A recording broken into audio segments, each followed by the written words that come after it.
Hello guys, আশা করছি সবাই ভালো আছো। তো আজকে একটা ছোট্ট একটা ব্লগ নিয়ে হাজির হয়ে গেছি। তো আজকে দেখো এইগুলো ইলিশ মাছগুলো ধুয়ে আমি পরিষ্কার করে নিয়েছি। নুন হলুদ দিয়ে ফ্রাই করে আজকে করব আলু আর বেগুন দিয়ে ইলিশ মাছের পাতলা ঝোল। তো কিভাবে করছি ওটাই আজকে তোমাদের সাথে শেয়ার করব। জানি সবাই পারো, দক্ষ যারা রাঁধুনি আছো পারো, তবু আমি কিভাবে করছি ওটাই শুধু একটু শেয়ার করার প্রচেষ্টা। তো এখানে দেখো আমি অয়েল দিয়ে দিয়েছি, চুলা গরম হতে থাক। এদিকে আমি পেঁয়াজটা ব্লেন্ডার করব। মাছগুলো হালকা করে ফ্রাই করে নিচ্ছি, একদম হালকা করে ফ্রাই করব। এটা খুবই ইজি একটা রেসিপি, খুবই তাড়াতাড়ি হয়ে যায়, ইজি টু মেক। দেখো একে একে সবগুলো মাছ আমি ভেজে নিচ্ছি। কিছু মাছ আমি রেখে দেব, ভাজা পরে একটু কড়া করে ভেজে নেব, আর বাকিগুলো আমি তরকারিতে দিয়ে দেব। তো দেখো এখানে আলুগুলো ফ্রাই করে নেব, বেগুনগুলোকেও হালকা ফ্রাই করে নেব। দেখো এভাবে কেটে নিয়েছি আমি, লম্বা বেগুন ছিল তো এভাবেই কাটলাম। আর মাছগুলো এদিকে ভাজা হয়ে গেছে, আলুগুলো ভাজা হয়ে গেছে। এখন বেগুনগুলো হালকা ফ্রাই করে নেব নুন হলুদ দিয়ে। তারপর আমি এদিকে গ্রেভির জন্য দেখো হলুদ, তারপর জিরে ধনে মরিচ লাল লঙ্কার গুঁড়ো একটু দিয়েছি, যেহেতু কাঁচা লঙ্কা বাটাটা দেবো তাই কম দিলাম। কাঁচা লঙ্কা দিলাম ফোড়নে, আর দিয়েছি কালো জিরে, পেঁয়াজ কুচি দিয়ে মানে হালকা ফ্রাই করে তারপর মশলাটা দিয়ে দিলাম। এখানে শুধু নুন হলুদ আর একটু লাল লঙ্কার গুঁড়ো দিয়েও এটা করা যায়, খুবই ভালো লাগে খেতে, কিন্তু আমি একটু আজকে অন্য মশলাও অ্যাড করেছি। পেঁয়াজ বাটা দিয়ে দিলাম, আর দিলাম একটা বড় চামচ কাঁচা লঙ্কা বাটা। যেহেতু লাল লঙ্কার বাটাটা আমি একদম অল্প দিয়েছি, তাই মশলাটা ভালোভাবে কষিয়ে নেব আমি একটু জল দিয়ে।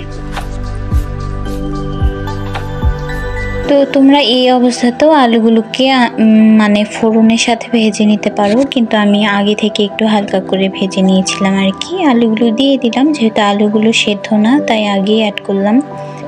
বেগুনগুলো দিয়ে দেব, আর ওদিকে আমি গরম জলটা বসিয়ে দিয়েছি, গরম জলটা দিয়ে দেব। বাস আর কিছুই লাগবে না, এটা এমনি খুবই ভালো লাগবে, একদম পাতলা ঝোল করব। দেখো মশলার সাথে মিক্স করে নিচ্ছি। এখন আমি গরম জলটা দিয়ে দেব, এটা গরম জল। তো আমি পরিমাণ মতো জলটা দিয়ে দিচ্ছি, এটা একদম পাতলা ঝোল হবে।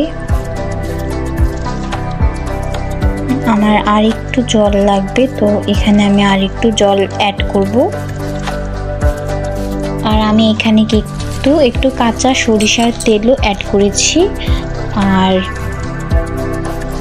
সাদা তেলে একটু সরিষার তেল বেশ অনেকটাই দিয়েছিলাম, মিক্স করে দিয়েছি, কারণ সর্ষের তেলটা আমার পর্যাপ্ত পরিমাণে ছিল না।